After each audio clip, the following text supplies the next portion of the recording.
Hello दोस्तों, स्वागत है आपका सोशियोलॉजी क्लासेस के हमारे यूट्यूब चैनल पे। तो आज हम देखने वाले हैं कुछ महत्वपूर्ण प्रश्न। ये डेफिनेटली यही प्रश्न तो आएंगे नहीं, लेकिन हाँ, प्रश्नों के तहत हम कॉन्सेप्ट को समझेंगे कि कौन कौन से कॉन्सेप्ट हैं।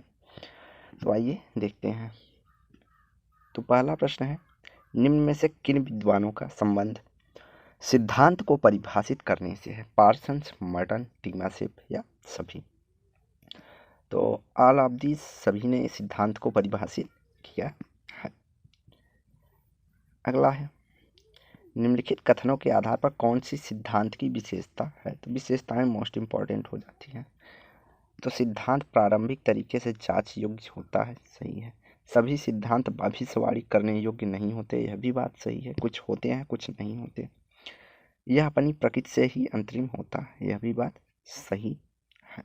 तो आज यहाँ पे जो आंसर हो जाएगा वह उपर्युक्त सभी हो जाएगा। सिद्धांत की सभी विशेषताएं हैं कि वे सिद्धांत प्रारंभिक जांच करने योग्य होते हैं, सभी सिद्धांत भविष्यवाणी करने योग्य नहीं होते हैं, और यह अपनी प्रकृति से अंतरिम होते हैं। अगला है, निम्नलिखित विकल्पों के आधार पर कौन सा सिद्धांत का वर्गीकरण के रूप को प्रदर्शित करता है? वैज्ञानिक सिद्धांत, तात्विक सिद्धांत, विश्लेषणात्मक या आदर्शात्मक सिद्धांत या सभी? तो सभी प्रकार के हो सकते हैं। कुछ सिद्धांत वैज्ञानिक होते हैं, कुछ तात्विक होते हैं, कुछ विश्लेषणात्मक और आदर्शात्मक सिद्धांत होते हैं। तो यहाँ राइट आंसर सभी हो जाएगा। अगला है, निम्नलिखित कथनों पे कौन सा सिद्धांतों के महत्व है? सिद्धांत तथ्यों की भविष्यवाणी कर सकते हैं, सिद्धांत सामग्री को व्यवस्थित करते हैं, सही है। तो दोनों कथन सही हैं, लेकिन ये जानते रहे कि सभी सिद्धांत तथ्यों भविष्यवाणी नहीं करते हैं। कुछ सिद्धांत है जो तथ्यों की भविष्यवाणी करते हैं। तो यहाँ दोनों ऑप्शन जो है सही है। अगला है, सामाजिक शोध में प्रकल्पना का निर्माण वैज्ञानिक अध्ययन का कौन सा चरण माना जाता है? प्रथम चरण, द्वितीय चरण, तृतीय चरण या चतुर्थ चरण? तो सामाजिक विज्ञान में शोध को प्रकल्पना का प्राथमिक चरण माना जाता है। अगला है, निम्नलिखित में से किसने सामाजिक संस्थाओं को सामाजिक संरचना और तंत्र के रूप में परिभाषित किया है, जिसके द्वारा मानव समाज आवश्यकताओं को संतुष्ट करने के लिए जरूरी बहुविधि क्रियाकलापों को संगठन, निर्देशित एवं कार्यान्वित करता है? E. Ross, Davis, C. H. कुले, H. E. बार्न्स? तो यहाँ राइट आंसर हो जाएगा H. E. बार्न्स हैं, जिन्होंने सामाजिक संस्था को सामाजिक संरचना और तंत्र के रूप में परिभाषित किया है, जिसके द्वारा मनुष्य की आवश्यकताओं की पूर्ति होती है। अगला है, किस समाज वैज्ञानिक ने सर्वप्रथम समाजशास्त्र की विषय वस्तु को अन्य विषयों की वो विषय वस्तु से पृथक किया है? Auguste Comte, Herbert Spencer, Durkheim, Max Weber? तो यह राइट आंसर हो जाएगा अगस्त काम्टे। अगस्त काम्टे समाजशास्त्र के जनक के रूप में भी जाना जाता है, और इन्हें जनक के रूप में इसलिए जाना जाता है क्योंकि इन्होंने 1838 में समाजशास्त्र शब्द की जो है रचना की थी। अगला है, समाजशास्त्र का शाब्दिक अर्थ है विज्ञानों का विज्ञान, साहित्य का अध्ययन, समाज का विज्ञान, विज्ञान का विज्ञान? तो यहाँ जो ऑप्शन हो जाएगा समाजशास्त्र का शाब्दिक अर्थ होगा समाज का विज्ञान। अगला है, समाजशास्त्र शब्द की उत्पत्ति किस भाषा से हुई है? लैटिन, ग्रीक, फ्रांसीसी या दोनों? ए और बी? तो समाजशास्त्र दो शब्दों से बन के बना है, लैटिन और ग्रीक। तो यहाँ राइट आंसर डी हो जाएगा, ए और बी दोनों। अगला है, काम्ट ने समाजशास्त्र के मुख्य भाग बताए हैं। सामाजिक स्थितिकी, सामाजिक गतिकी, ए और बी दोनों, या सामाजिक वानिकी? तो यहाँ राइट आंसर हो जाएगा, अगस्त काम्टे बताते हैं सोशल डायनेमिक और सोशल स्टैटिक्स। सोशल स्टैटिक्स और सोशल डायनेमिक की बात अगस्त काम्टे करते हैं, तो यहाँ दोनों हो जाएगा। तो ये सब जो प्रश्न है डायरेक्ट एग्जाम में पूछे जाते हैं, छोटे छोटे कॉन्सेप्ट है खास करके। अगला है समाजशास्त्र को व्यवस्थित रूप से किसने किसने व्यवस्थित रूप प्रदान किया? Max Weber, Herbert Spencer, Karl Marx या इमाइल दुर्खीम। तो समाजशास्त्र को एक व्यवस्थित रूप प्रदान करने का श्रेय इमाइल दुर्खीम को जाना जाता था। इमाइल दुर्खीम समाजशास्त्र के पहले प्रोफेसर के रूप में जाने जाते हैं और इमाइल दुर्खीम को अगस्त काम्टे का उत्तराधिकारी भी माना जाता है।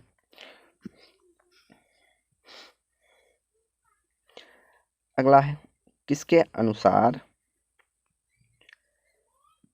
समाज की प्रमुख इकाई व्यक्ति है? Max Weber, Auguste Comte, F Ward, Charles Darwin. तो समाजशास्त्र की प्रमुख इकाई के रूप में मैक्स वेबर ने व्यक्ति को माना है।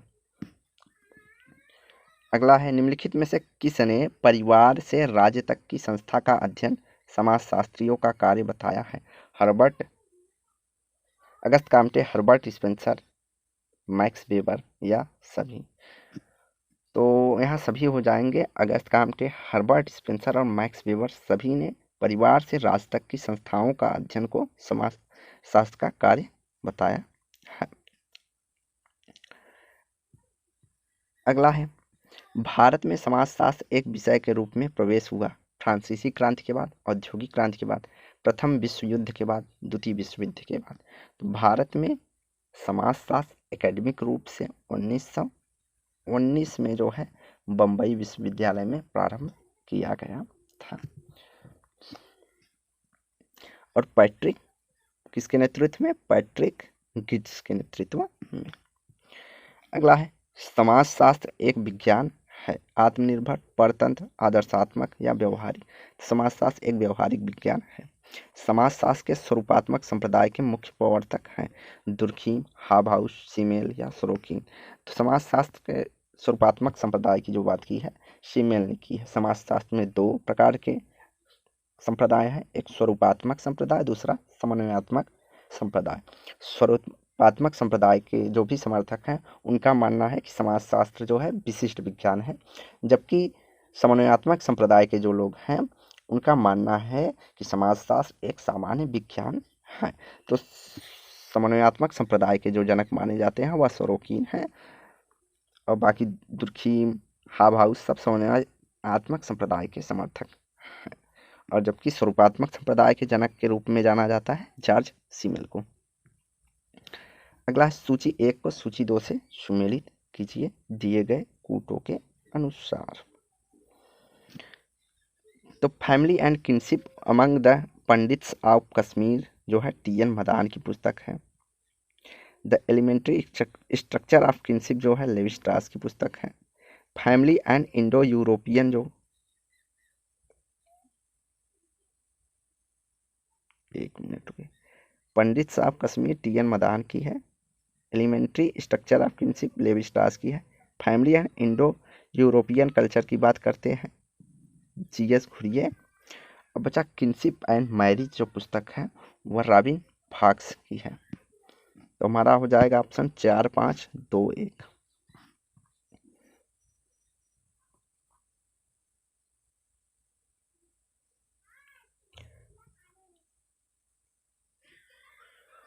चार, 5, 2, 1 elementary structure of kinship.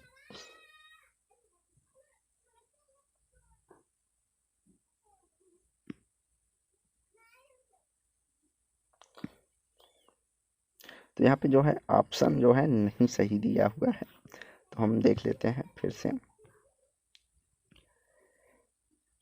Pandit of Kashmir T N. Madan की पुस्तक है, सॉरी सही दिया है। किनशिप एंड मैरिज जो है बी यहाँ पे इनका है। फैमिली एंड यूरोपियन कल्चर सही है, सही है। बी ऑप्शन जो है सही है। यहाँ पे ऑप्शन जो है गलत दिया था तो हमने इसको सही किया है। Robin Fox kinship and marriage Robin Fox की है। एलिमेंट्री स्ट्रक्चर ऑफ सी का जो है आपका 5 हो जाएगा। और उसके बाद इंडो यूरोपियन कल्चर हमारा जी.एस. घुरिये है लास्ट में डी। तो यहाँ पे सही है ऑप्शन बी। अगला है निम्न में से किसने परिभाषा दी है कि समाजशास्त्र समाज का सामान्य विज्ञान है। Kingsley Davis, H M. Johnson, Marshall Jones, Alex Inkeles. तो एलेक्स इंकल्स का कथन है कि समाजशास्त्र समाज का सामान्य विज्ञान है। और एलेक्स इंकल्स हैं जो कि समाजशास्त्र की विषय वस्तु को परिभाषित करने या सर्वप्रथम बताने एक अलग से विषय वस्तु की चर्चा की है या विस्तृत रूप में चर्चा की है। अगला है, निम्नलिखित जनजातियों के समुच्चयों में कौन सा एक इरावती कर्वे के अनुसार दक्षिणी संगोत्रता का क्षेत्र है?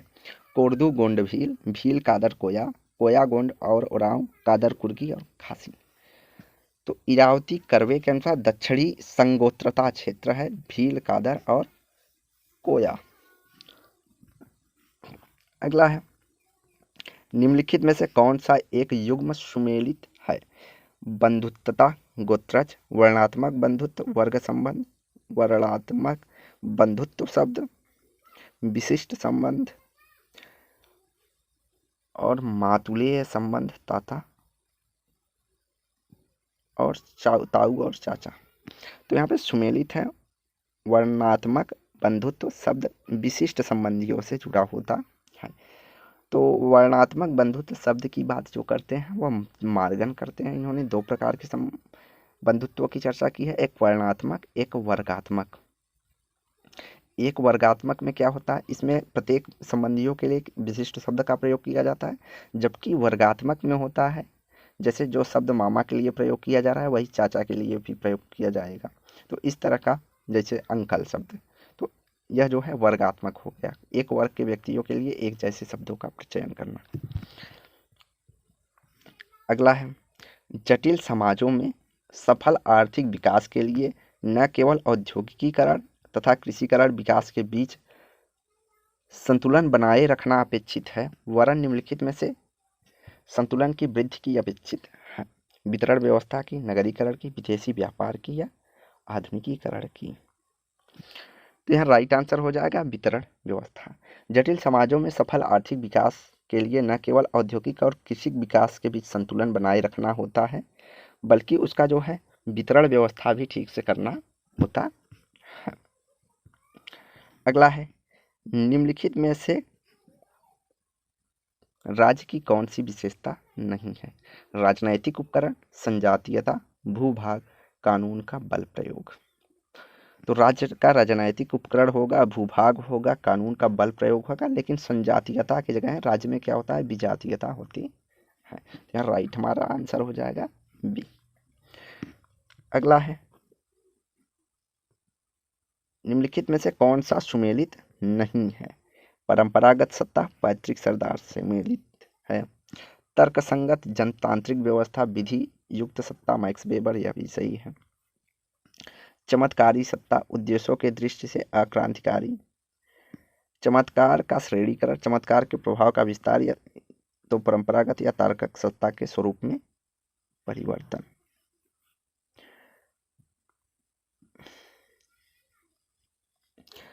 तो चमत्कारी सत्ता में क्या होता है, कोई व्यक्ति के विशिष्ट लक्षणों से प्रभावित होकर, अर्थात उसकी विशिष्ट लक्षण से प्रभावित कर लोग जो है उसको अपना सरदार, स्वामी या कुछ भी घोषित करते हैं, हाँ, नेता घोषित करते हैं। तो राइट आंसर सी हो जाएगा, जो सुमेलित नहीं है। अगला है, एक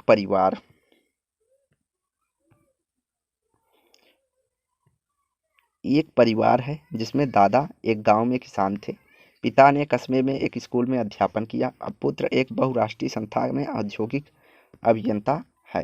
तो यह उदाहरण है सांस्कृतिक गतिशीलता की, अंतरापीढ़ी गतिशीलता का, क्षैतिज गतिशीलता का और अंतःपीढ़ी गतिशीलता का। तो यह राइट आंसर बी हो जाएगा।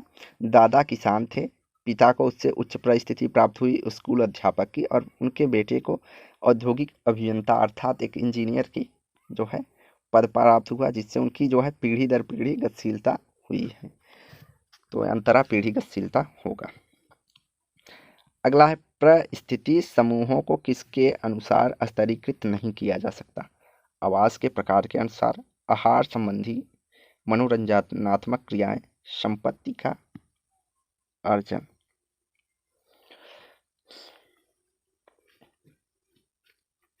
यहाँ पे पूछा है परिस्थिति समूहों को किस अनुसार स्तरीकृत नहीं किया जा सकता। तो आवास के प्रकार के अनुसार उन्हें विभाजित किया जाता है।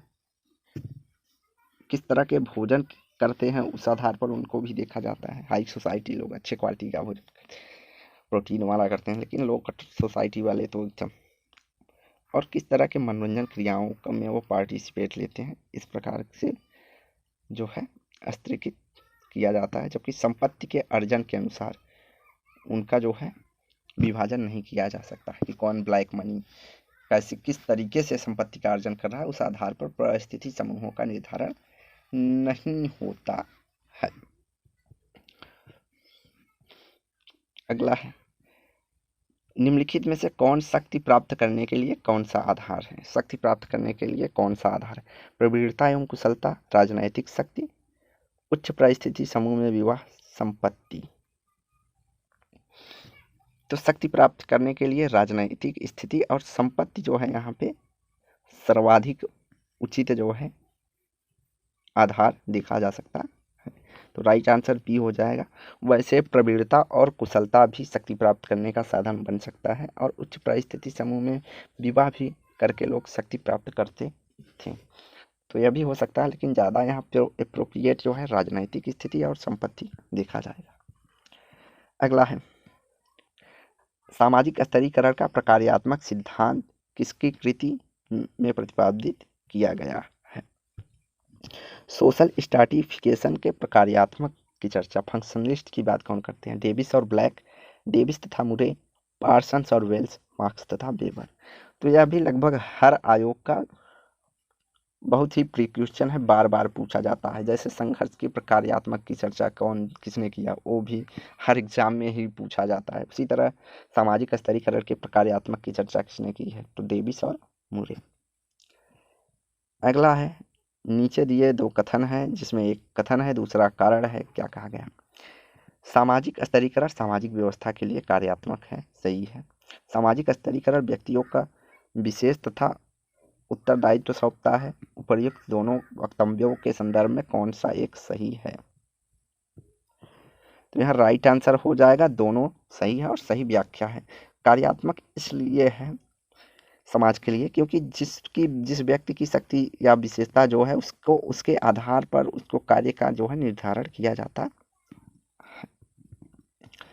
अगला है, गतिशील समाज की अनूठी विशेषता है, उसमें मोटर कारों की संख्या अधिक होती है, परिवर्तनों का सिलसिला चलता रहता है, वर्ग स्थिति में परिवर्तन के अवसर होते हैं, एक स्थान से दूसरे स्थान पर गतिशीलता को बल मिलता है। तो सामाजिक गतिशीलता की जहाँ बात होगी या गतिशील समाज की जहाँ बात होगी, वहाँ पर वर्ग में स्थिति परिवर्तन के अवसर अधिक होते हैं, जैसे नगर। अगला है, वर्गों के संबंध में सेनाट ने अपने शास्त्रीय अध्ययनों में विवेचना किया कि वह मूलतः कुछ दशाओं में समांती व्यवस्थाओं से मिलते हैं। निम्नलिखित विशेषताओं में किन पर बल दिया है। ऊर्ध्वगामी गतिशीलता यह वस्तु विनिमय के उपकरण हैं। समूहों का सोपानिक क्रम, समूहों में निश्चित पृथक्करण विद्यमान होना, उनकी परिस्थिति समृद्ध अधिकारियों और कर्तव्यों पर आधारित होती है। तो यहाँ पे जो राइट आंसर होगा वह हो जाएगा, समूहों का एक निश्चित क्रम होता है, उनमें सुनिश्चित पृथक्करण विद्यमान होता है और परिस्थिति अधिकारियों और कर्तव्यों पर आधारित होता है। तो यह तीनों जो है विशेषताओं की बात जो है करते हैं कि सेनाट ने कहा है कि यह जो है मूलतः सामंती व्यवस्था जैसी थी वैसी व्यवस्था देखने को मिलती थी। सामंतीवादी व्यवस्था में राजाओं के यहाँ एक जो है नौकरशाही सिस्टम देखने को मिल जाता था। तो आज की वीडियो यहीं समाप्त करते हैं। वीडियो को लाइक एंड शेयर कीजिए, चैनल को सब्सक्राइब कीजिए। धन्यवाद।